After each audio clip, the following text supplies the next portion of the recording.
अगर पाकिस्तान से बात करना देशद्रोह है तो फिर आरएसएस के बड़े नेता बार बार बातचीत की वकालत क्यों कर रहे हैं? अगर शांति की अपील करना पाकिस्तानी एजेंडा है तो फिर वही बात संघ कहे तो राष्ट्रहित कैसे बन जाती है? आखिर पाकिस्तान को लेकर देश में दो अलग अलग नैरेटिव क्यों चलाए जा रहे हैं?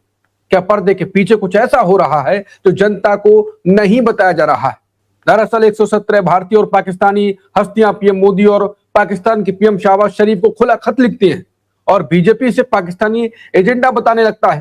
लेकिन इसी बीच आरएसएस प्रमुख मोहन भागवत, सरकार दत्तात्रेय होसबले और संघ के कई नेता पाकिस्तान से बातचीत की जरूरत पर जोर देते रहे हैं। उधर ट्रैक 2 डिप्लोमेसी की खबरें सामने आती हैं। कोलंबो, लंदन, दोहा और बैंकॉक में बैठकों की चर्चाएं होती हैं। राम माधव का नाम आता है, विपक्ष सवाल उठाता है, राम माधव इनकार करते हैं और सरकार चुप रहती है। तो आखिर सच क्या है? क्या भारत की पाकिस्तान नीति बदल रही है? क्या सरकार खुलकर कुछ और कह रही है और पर्दे के पीछे कुछ और ही हो रहा है? या फिर ये सिर्फ राजनीतिक बयानबाजी है? और सबसे बड़ा सवाल, अगर पाकिस्तान से बातचीत गलत है तो संघ क्यों कर रहा है? तो शुरुआत में मैंने कहा, और अगर बातचीत सही है तो विपक्ष को के पत्र पर इतना हंगामा क्यों हो रहा है? आज इसी विषय पर करेंगे चर्चा और वरिष्ठ पत्रकार आशुतोष जी से समझते हैं क्या भारत पाकिस्तान के बीच कुछ बड़ा पक रहा है और कुछ बड़ा क्या होने वाला है। नमस्कार, मैं हूं अंकुर, आप देख रहे हैं सत्य हिंदी का खास शो आशुतोष की पैनी नजर, जहां आशुतोष जी खबर की खबर लेकर असली खबर बताते हैं।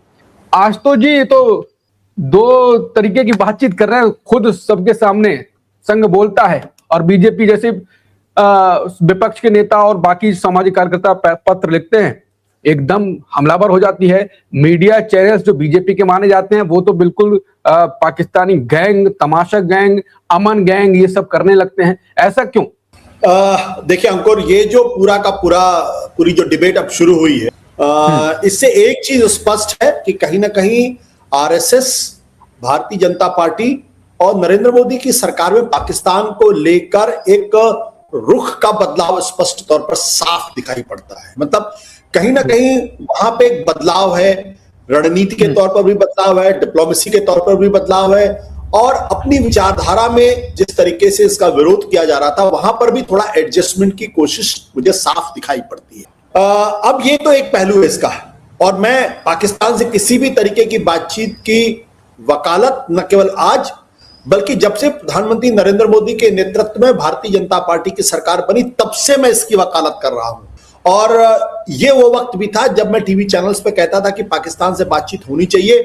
तब जो इस हिंदुस्तान के तमाम एंकर्स या तमाम टीवी पैनलिस्ट या भारतीय जनता पार्टी के तमाम समर्थक, इसमें से कुछ जनरल्स, जो रिटायर्ड जनरल्स, और कुछ सो कॉल्ड पाकिस्तान एक्सपर्ट, जो दरअसल वैसे तो पाकिस्तान के एक्सपर्ट नहीं है लेकिन उनको भारतीय जनता पार्टी ने एक्सपर्ट के तौर पर पेश कर दिया है। ये सब लोग मेरा मजाक उड़ाते थे और कहते थे कि आप लोग जो है वो अमन की आशा वाले लोग हैं और आप लोग दरअसल पाकिस्तान के समर्थक लोग में हैं, आप लोग दरअसल राष्ट्रद्रोह कर रहे हैं। ये इस तरीके के आरोप मेरे ऊपर लगते थे और मैं तब भी कहता था कि पाकिस्तान से बातचीत के अलावा दूसरा कोई रास्ता है ही नहीं। अगर पाकिस्तान से रिश्ते बेहतर करने हैं तो आपको पाकिस्तान से बातचीत करनी ही पड़ेगी, भले ही कितने युद्ध हो जाएं।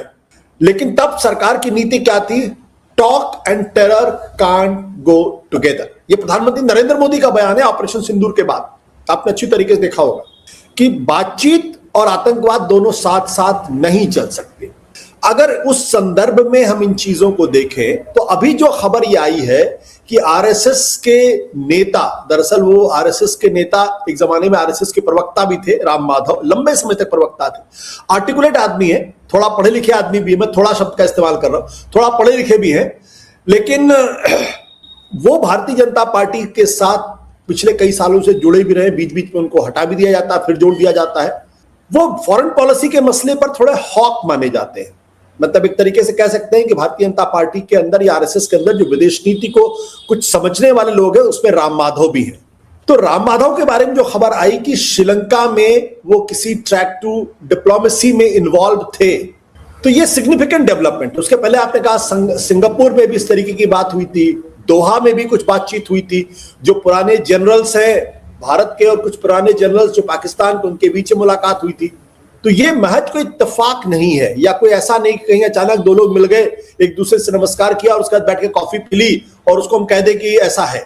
तो ये एक गंभीर प्रयास है और इस गंभीर प्रयास को इसी दिशा में देखा जाना चाहिए कि भारत सरकार, मोदी सरकार, वो पाकिस्तान के साथ किसी बड़े ब्रेक थ्रू के फिराक में है। अब इसका एक लंबा चौड़ा जवाब मैं बाद में दूंगा, पहले मैं ये बता दूं कि दरअसल क्यों मैं ये बात कह रहा हूं कि लंबे चौड़े ब्रेक थ्रू की फिराक में है इस वक्त भारत सरकार, क्योंकि आरएसएस की सोच में भी बदलाव साफ दिखाई पड़ रहा है कि एक तरफ सरकार ये कह रही थी talk and terror can't go together, दूसरी तरफ 12 मई को एनडीटीवी को एक इंटरव्यू दिया है हौसबोले साहब ने, बल्कि इंटरव्यू क्या, एनडीटीवी को क्या, एनडीटीवी ने उसको रिपोर्ट किया है, ये पीटीआई को इंटरव्यू दिया गया है आप कह सकते हैं। उस इंटरव्यू में ये दत्तात्रेय हौसबोले, जो दरअसल आज की तारीख में हम उनको आरएसएस का सीईओ कह सकते हैं, यानी जो सबसे प्रमुख प्रशासनिक अधिकारी है, उनका नाम है दत्तात्रेय हौसबोले, और मोहन भागवत वो एक तरीके से चेयरमैन है, तो वो डेली कामों में उस तरीके से दखल नहीं देते, लेकिन सीईओ का दखल होता है, यानी सीईओ की राय बहुत महत्वपूर्ण होती है। वो क्या कह रहे हैं कि everything has been tried and more such effort should continue, कि सब कुछ हमने ट्राई किया है और आगे भी और कोशिशें होनी चाहिए। अटल बिहारी वाजपेयी ने डायलॉग करने की कोशिश की, वो बस लेकर लाहौर भी गए थे, और भी बहुत सारी चीजें हुई। हमारे प्रधानमंत्री नरेंद्र मोदी ने जब अपना पहली बार जब शपथ ग्रहण कर रहे थे, तब उन्होंने पाकिस्तान के प्रधानमंत्री नवाज शरीफ को यहां बुलाया था, और उनकी जो पाकिस्तानी नेता की जो शादी का एक समारोह था उसमें भी उन्होंने हिस्सा लिया था। तो कहने का अर्थ यह है कि वो ये कह रहे हैं कि दरअसल हम तो पहले भी पाकिस्तान से बातचीत कर रहे थे, अटल बिहारी वाजपेयी ने बातचीत की थी, नरेंद्र मोदी ने उनको अपने स्वेरिंग इन समारोह में बुलाया था, तो अब अगर बातचीत हो रही है तो इसमें गलत क्या है। फिर वो ये कह रहे हैं कि लेकिन अगर पाकिस्तान कहीं कोई आतंकवाद या पुलवामा जैसी कोई घटना करता है, उसका तगड़ा जवाब भी देना चाहिए। तो एक तरफ भारत सरकार ये कहती है कि talk and terror can not go together, वहीं दूसरी तरफ हौसबोले कह रहे हैं कि talk and terror can go together, यानी अगर हमको पाकिस्तान से अपने बातचीत के दरवाजे खुले रखने चाहिए, और अगर इस बीच में अगर कोई आतंकवादी घटना होती तो हमें उसका तगड़ा जवाब भी देना चाहिए। तो ये दोनों कॉन्ट्रडिक्शंस हैं, यानी सरकार की जुबान कुछ और कह रही है, आरएसएस की जुबान कुछ और कह रही है। तो ये और उसके बाद उस संदर्भ में आपको याद होगा कि हौसबोले और राम माधव अमेरिका गए थे, और वहां से दरअसल ये कंट्रोवर्सी शुरू हुई थी। वहां पे एक सवाल के जवाब में उन्होंने कहा था कि पाकिस्तान से बातचीत की जो खिड़की वो हमेशा खुली रहनी चाहिए, और उसके बाद ये इंटरव्यू आया है। तो ये सोची समझी रणनीति के तहत ये कोशिश की जा रही है, यानी कहीं ना कहीं संघ परिवार में एक बदलाव दिखाई पड़ रहा है पाकिस्तान को लेके, और उस बदलाव को मोदी सरकार भी एंडोर्स कर रही है। आपको अच्छी तरीके से याद होगा कि ऑपरेशन सिंदूर के समय और पहलगाम में जो हादसा हुआ उसके बाद बहुत तगड़े बयान दिए जा रहे थे, पाकिस्तान को घुस के मारा, बर्बाद कर दिया, तबाह कर दिया, talk and terror can not go together. लेकिन उसी बीच आपको ध्यान होगा कि लाल किले के ऊपर एक ब्लास्ट हुआ था, और भारत सरकार ने उस ब्लास्ट को पाकिस्तान का नाम नहीं लिया था, जबकि सबको मालूम है कि इस तरीके का जो ब्लास्ट है वो पाकिस्तान ही कराता है। तो पहली बार ऐसा था कि वो भारत सरकार, वो नरेंद्र मोदी की सरकार, वो भारतीय जनता पार्टी, वो आरएसएस के लोग जो हर छोटी सी घटना के पीछे पाकिस्तान को जिम्मेदार ठहराते थे, उस लाल किले में जो ब्लास्ट हुआ था उसके मसले पर पूरी तरीके से चुप थे, एक बार भी पाकिस्तान का नाम नहीं लिया, यहां तक कि उसको आतंकवादी घटना भी कहने से बचते रहे। तो इसका मतलब बदलाव है, बहुत स्पष्ट बदलाव। अब ये पाकिस्तान से बातचीत क्यों कोशिश की जा रही है, ये एक संदर्भ है जिसको मैं थोड़ी देर बाद एक्सप्लेन करूंगा।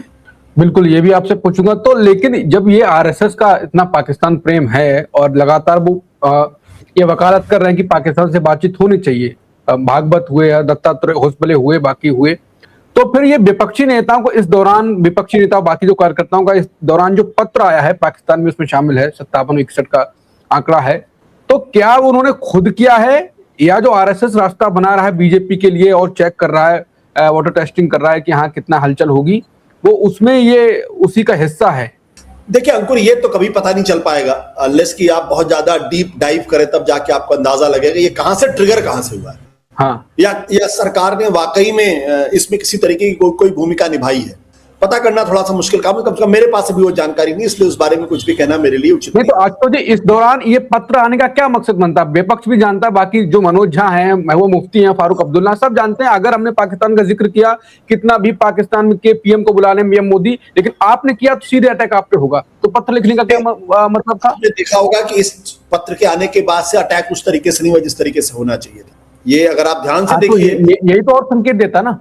हाँ, तो इसीलिए मैं कह रहा हूं, इसका मतलब यह कि सरकार के स्तर पर भी कहीं ना कहीं सोच में बदलाव है, अपनी नीति में बदलाव करने की कोशिश कर रहे हैं, और वो इस निष्कर्ष पर पहुंच गए हैं कि अगर आतंकवाद से लड़ना है तो हमको पाकिस्तान से निपटना पड़ेगा। एक चीज तो ये हो सकती, दूसरा ये भी संभव है कि कहीं ना कहीं अमेरिका का दबाव भी हो। अब ये सारी चीजें स्पेकुलेशंस के लेवल पे हैं, क्योंकि किसी तरीके से आप इसको कंफर्म नहीं कर सकते, ना कभी कोई इसको कंफर्म करेगा, ना कभी कोई इसको डिनाई करेगा।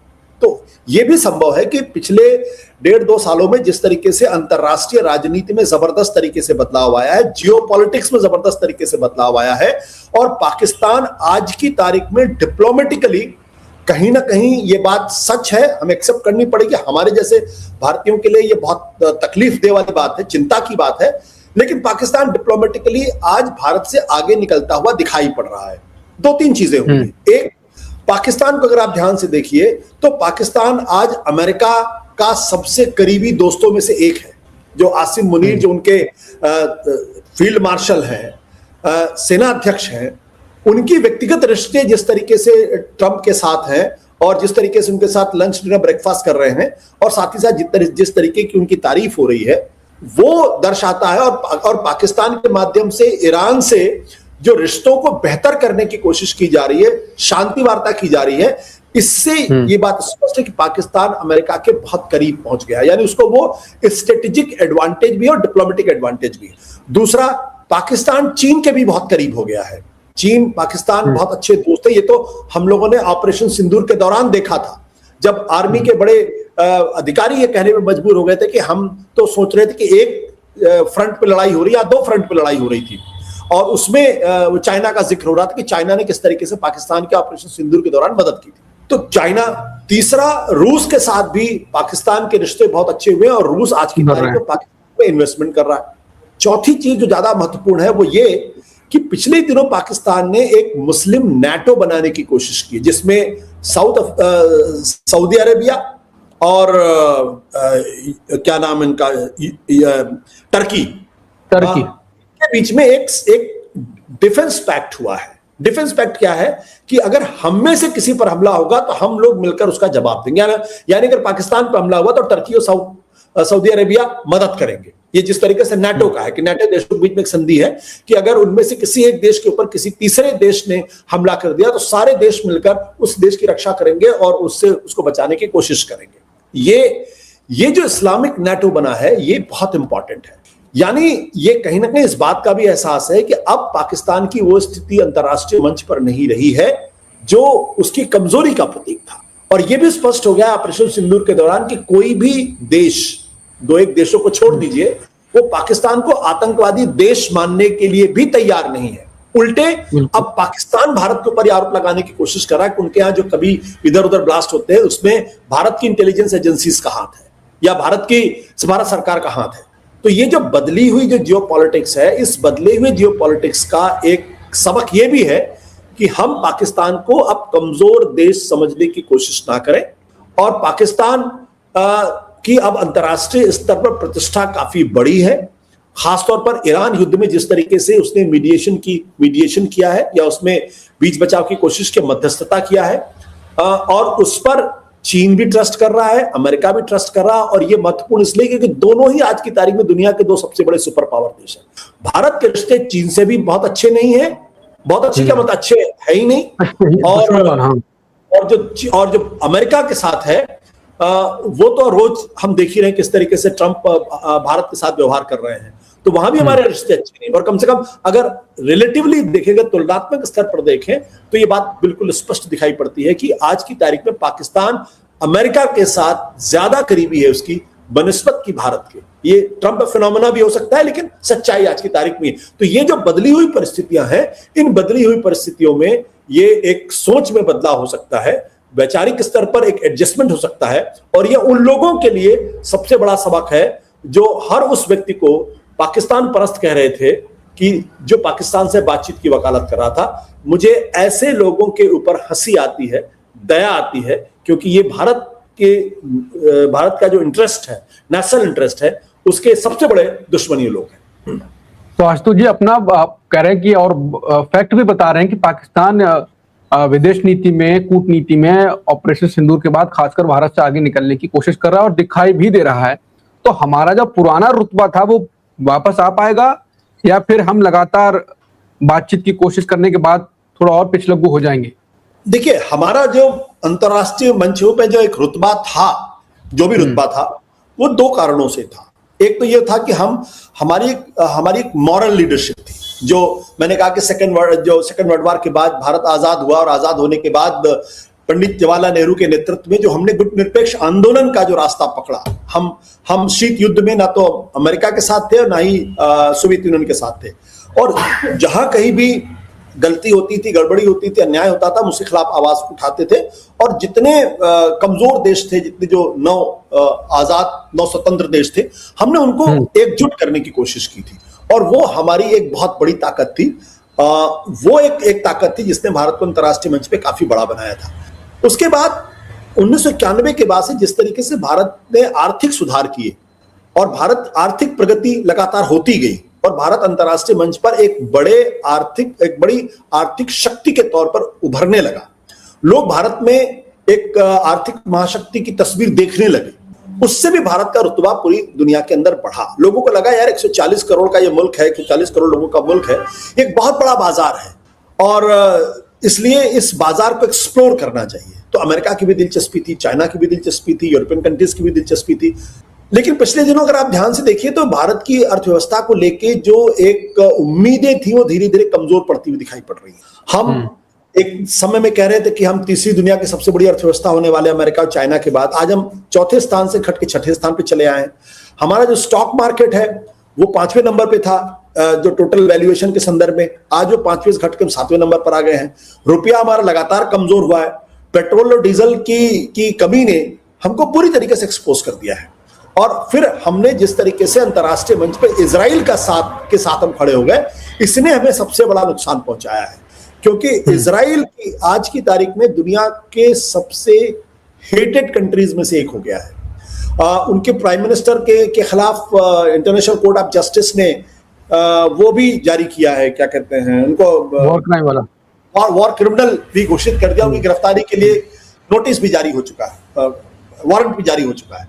और खुद अमेरिका के अंदर जिसके बारे में कहा जाता था कि वहां जो ये ज़ायनिस्ट लॉबी है या जो यहूदी लॉबी है ये बहुत मजबूत है।